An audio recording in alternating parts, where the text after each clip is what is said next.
एक नई वीडियो के साथ आज मैं फिर हाजिर हूं, आपका होस्ट दोस्त विक्रांत जोशी आपका स्वागत करता हूं मेरे वी मास्टर में, जिसमें हम लेके आते हैं वर्ल्ड अफेयर्स और डिफेंस के दिन भर की टॉप खबरें। तो चलिए जान लेते हैं। यदि आप हमारी मर्चेंडाइज में इंटरेस्टेड हैं तो www.camomerch.in पे आप लॉग इन कर सकते हैं। सारी वैरायटीज आपको यहाँ पर मिल जाएंगी या हमें व्हाट्सएप कर सकते हैं, आपको सारी जानकारी वहां पर भी दे दी जाएगी। अपनी सबसे पहली खबर की बात करते हैं तो हमारी इंडियन नेवी की तरफ से आ रही है। इंडियन नेवी की तरफ से काफी कमाल किए जा रहे हैं और रेड सी में जब से हुतियों का अटैक होने लगा है, जो भी अमेरिकन या वेस्टर्न कंट्री के टैंकर शिप्स जाते हैं, तब से सोमालियन पायरेट्स का भी अटैक ज्यादा बढ़ गया है। क्योंकि यहां पर जो वेस्टर्न वॉरशिप्स रहती थी या यूएस की वॉरशिप रहती थी या ब्रिटेन की वॉरशिप रहती थी, वो सब अब हुतियों से लड़ने में या रेड सी में अन्य आक्रमणों से बचने के लिए इस्तेमाल की जा रही हैं।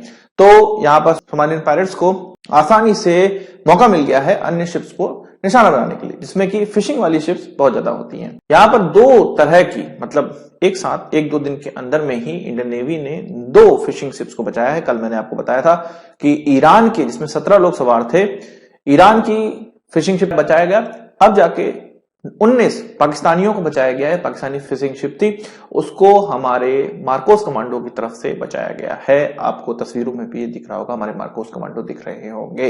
ये दोनों ही कारनामा आईएनएस सुमित्रा के द्वारा किया गया है, जो हमारी शिप, हमारी वॉरशिप डिप्लॉय है इस लोकेशन में। आपको मैं बता दूं कि अरेबियन सी से लेकर रेड सी तक पूरी 10 वॉरशिप हम लोगों ने डिप्लॉय करी हुई है इन सब अटैकों से बचने के लिए। और यहां पर यह भी मैं आपको बता दूं, पाकिस्तानियों को जब बचाया गया तो पाकिस्तानियों ने अपनी नेवी को पहले संपर्क किया। डिस्ट्रेस कॉल की जाती है या आप कह सकते हैं एक संकेत दिया जाता है, आसपास में कोई भी अगर वॉरशिप हो वो हमारी सहायता के लिए आए।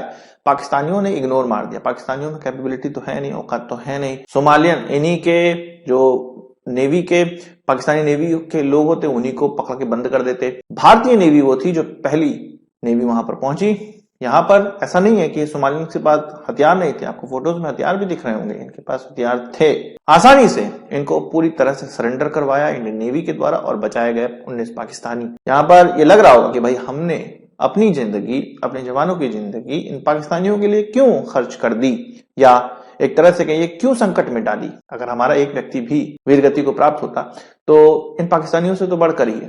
पर हम नेट सिक्योरिटी प्रोवाइडर की तरफ बढ़ रहे हैं, नेट सिक्योरिटी प्रोवाइडर हैं इस लोकेशन में। और हमें ये बताना पड़ेगा कि ये जो मालदीव जैसे देश हैं कि जो ये रायता फैला रहे हो तुम, और कोई बचाने नहीं आएगा तुम्हें, भारत ही आएगा। और यही चीज हमारे विदेश मंत्री के द्वारा भी कहा गया है कि नेबर्स जरूरी हैं, और नेबर्स या भारत जैसा नेबर वही काम आएगा तुम्हारे डिजास्टर के समय, तुम्हारे कोई संकट तुम्हें पड़ेगा, जैसे कि हम अभी पाकिस्तानियों के काम आ रहे हैं। बहरहाल इंडियन नेवी का ये कारनामा आपको कैसा लगा? पाकिस्तानियों को बचाया जाना सही था, गलत?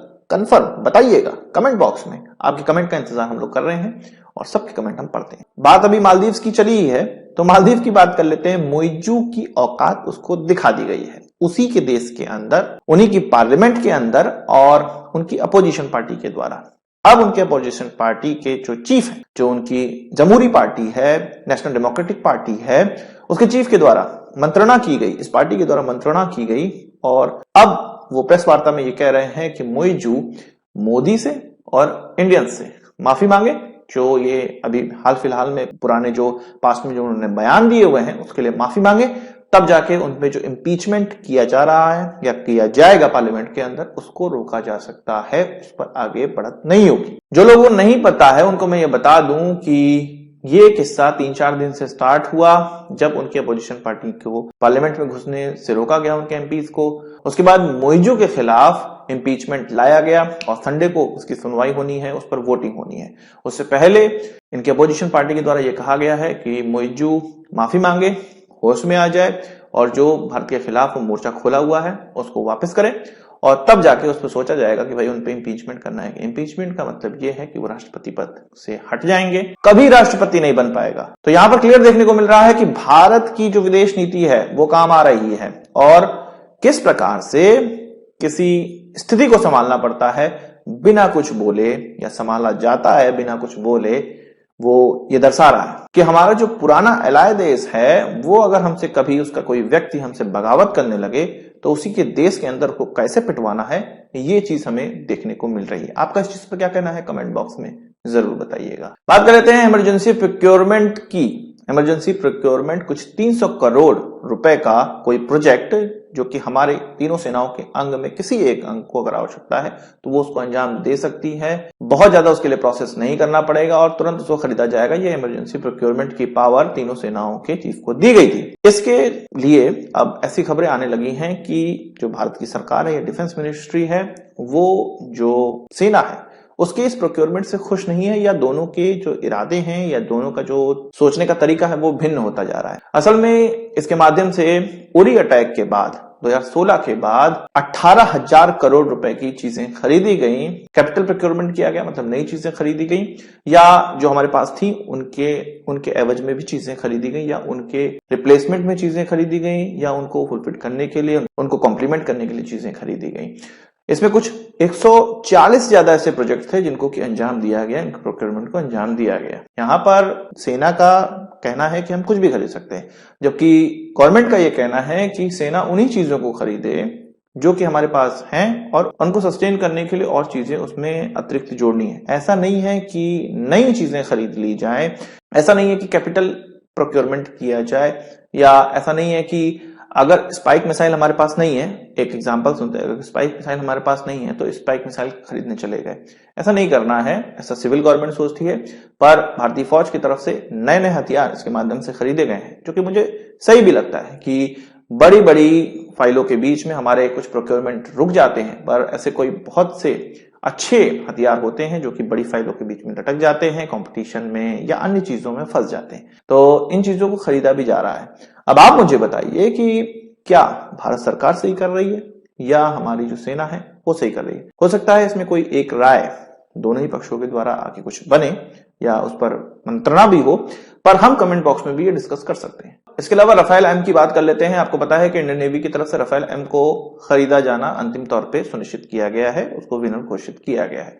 इसके लिए प्राइस नेगोशिएशन होना था, प्राइस नेगोशिएशन चल रहा है और अभी इस नेगोशिएशन का कोई भी आउटकम निकल कर आया नहीं है। फ्रांस के प्रेसिडेंट भारत आए थे और भारत के साथ डिस्कशन में ये निकल कर आया कि चुनाव के बाद इसके प्राइस नेगोशिएशन को अंतिम अंजाम दिया जाएगा। यानी कि अब आप क्लियर समझ लीजिए कि मई जून से पहले ये डील कंप्लीट नहीं होनी है और नई सरकार होने के बाद भी नेगोशिएशन में भी कुछ 6 महीने तो लग ही जाने। 1 साल तक अभी इस डील पर कोई भी बात नहीं होनी है। इसके बाद 2-3 साल लगेंगे फ्रांस के द्वारा ये डिसाइड करने में या फ्रांस के द्वारा भारत को ये एयरक्राफ्ट भेजने में। तो 3-4 साल लग जाने हैं राफेल एम को भारत आने में। आपका इस चीज पर, इस डिले पर क्या कहना है कमेंट बॉक्स में जरूर बताइएगा। इसके अलावा बात कर लेते हैं म्यांमार के एक ब्रिगेडियर जनरल को हेलीकॉप्टर के अंदर स्नाइपर्स के द्वारा ठोक दिया गया। असल में ये ब्रिगेडियर जनरल जो उनका थाईलैंड का बॉर्डर है वहां पर कहीं हेलीकॉप्टर से जा रहे थे।